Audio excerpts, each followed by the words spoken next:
just a confirmation. I know that this kind of experiment will be run in November. Is that correct? That's correct. End of October should happen. Okay. Thank you. Okay, so thank you again. Thank you. So let's come to the next.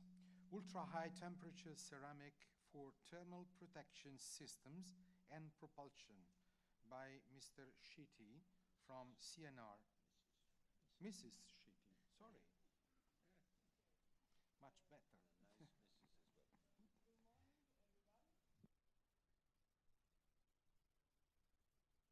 Good morning, everybody. Okay, thank you. Good morning, everybody.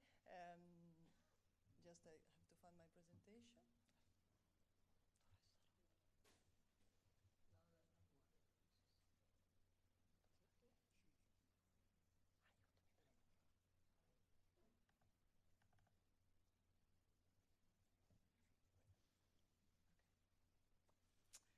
And my presentation is on ultra-high temperature ceramics for thermal protection systems and for propulsion. So first of all, I would like to make a series of acknowledgements. Sorry.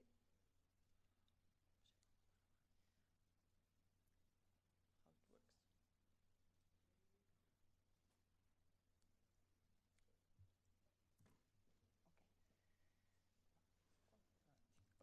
Okay, thank you. Sì, sì, sì. First of all, I would like to thank the organizer for inviting me to this nice conference, and first of all, Stefania Cantoni from CIRA, but I would also like to acknowledge all the ISTEC staff for all the beautiful research results that they have provided, and Professor Savino for the collaboration with his department and his plasma wind tunnel test for testing our materials. And concerning funding, it is important to remind that part of our activity is funded by the Air Force Research Office, which is part of the Air Force Research Laboratory in the US through a contract which is monitored by Dr. Sair, and this funds in part short fiber reinforced composites, and also the Ministry of Defense, which co-funds activity on UHTC for propulsion application. And finally, also CIRA has funded ISTEC through several programs and projects, as you will see later. So the outline of my presentation is very short. I will give an introduction, and then we talk about short fiber, zirconium diboride composites, and then continuous fibers, zirconium diboride composites, both for TPS, and in the final part, the development of ultra-ablation resistant ceramics for application in the propulsion. So we already had some introduction on ultra-high temperature ceramics. These are very nice materials with a combination of very interesting properties, starting from the very high melting point, but they also have a very high thermal and electrical conductivity, high hardness and modulus, and chemical stability. So they are indicated as potential materials for use in extreme environments, such as on leading edge, nose cones for hypersonic vehicles, but also as rocket nozzles, and also as cladding materials in generation for nuclear reactors. The critical challenges for the use of this material in really extreme environments is that they have a low thermal shock resistance and also low damage tolerance. So we started to work on UHTC about 15 or even more 15 years ago, producing materials, and we were so lucky to have the possibility to test these materials in real operating conditions through the collaboration with CIRA, through several projects or programs directly funded by CIRA or by ASI or by ESA. And you see some examples, for example, UHTC massive nose cones or leading edges, or UHTC winglets and again nose cones. But what we realized, what we saw, is that in most of the test articles made of monolithic UHTC suffer from a dramatic failure during tests in real conditions. So we definitely consequently decide to move towards short fiber reinforced material, or generally to reinforce UHTC material.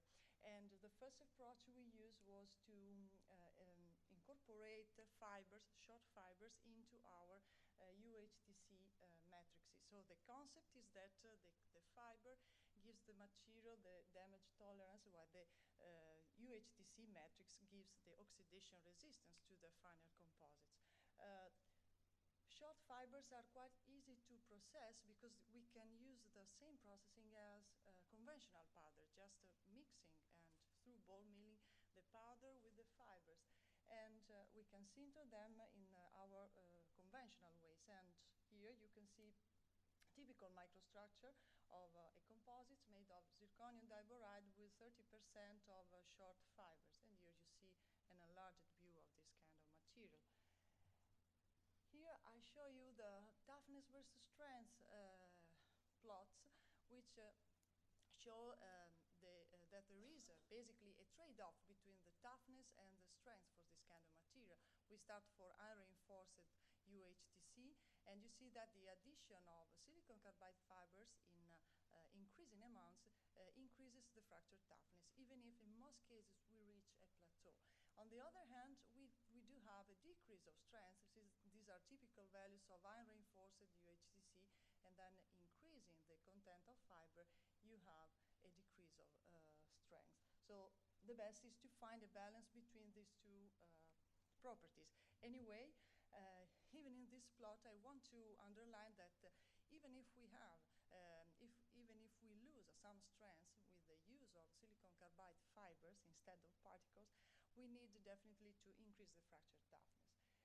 Here you see a direct comparison between two composites with silicon carbide fibers and the silicon carbide particles. You see the difference in the fracture toughness, and you see that, of course, we lose some strength, as said before, and there is also another important difference, which is the high temperature strength for this material. So in the case of silicon carbide particles, if we are able to properly control the chemistry of this system, we can reach very high values of strength. But the problem is that with such a low fracture toughness, we never reach the temperature at which this material could express their potential, because they tend to failure at much lower temperature. So we need to sacrifice some strength in favor of the fracture toughness.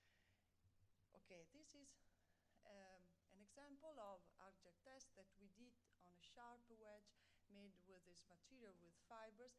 This is a very small sample suitable for the test in the plasma wind tunnel test at the University of Naples at Professor Savino facility. And in this case, this wedge survived the 4 runs, and the tip reached temperature as high as 2300 degrees centigrade due to the very low radius of curvature of this material.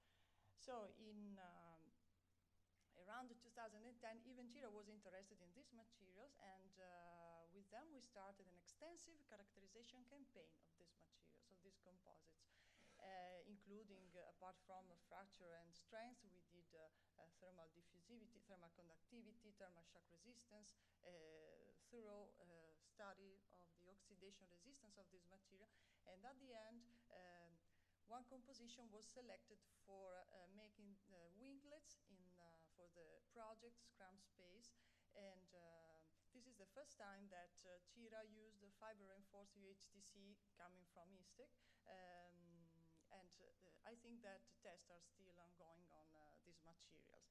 But as we are not satisfied yet, we would like to improve even more the fracture toughness and the damage tolerance of our material, so we moved to continuous fiber-reinforced UHTC. This activity is very recent, so we started with very simple preforms using just TOWs or 1D preforms, and testing both silicon carbide or carbon fibers, commercial products, and we used the slurry infiltration and sintering as process for these materials. And the goal was to increase the fiber volumetric amount to over 40% and to get a non-brittle behavior. Okay, this is an example of zirconium diboride with the silicon carbide 1D textile. You see just here 4 layers and the silicon carbide fibers and the UHTC matrix based on zirconium diboride. And you see that there is a good infiltration of the preform and also good sintering, a good densification of the material of the thermal treatment. In this case, the fiber content is around 40%. And there are some problem of cracks which are normal for this kind of materials due to the thermal expansion mismatch between fiber and matrix. And then we also use 1D carbon preforms. The reason is that they are much more easy to find in the market, even by companies that are very close to ISTEC, and they give it for free. So this is a very good way to start testing. And here you see a series of layers which were infiltrated by a zirconium diboride-based matrix in a configuration, a 0-90 configuration. This is the final piece. This is a typical fracture surface. So what is nice to notice is the density is very low. It's 2.3 grams per cubic centimeter, and the fiber is can reach the fiber volumetric amount can reach 75% of volume in the material. So we are in front of a different kind of material compared to the previous ones I show you. And these are preliminary low displacement tests that we did on simple bars just to see how they behave during fracture. And in the low displacement curve, you see a non-brittle behavior, which we didn't find in our brittle UHTC that we have produced so far. And you see the typical crack path of non-brittle materials. So this is the last part of my presentation, and it is about the development of ultrablation resistant ceramics for application in the propulsion. This is part of a project that was co-funded by the Ministry of Defense, and this is the last part of the project. We did a preliminary study on several compositions, and at the end we selected some materials based on hafnium carbide and tantalum carbide to make some ablation tests. That was done at the University of Naples at the Department of Industrial Engineering with a particular experimental setup.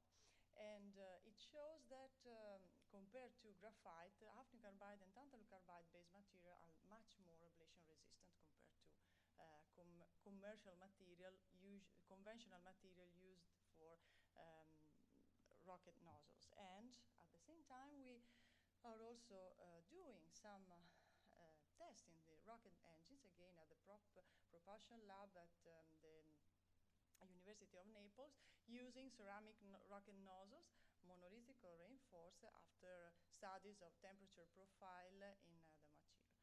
And that's it. I would like to conclude that ISTEC research is presently focused on reinforced UHT systems. So the fabrication of short fiber reinforced UHTC up to 30% of fibers is simple, but we still have a brittle behavior.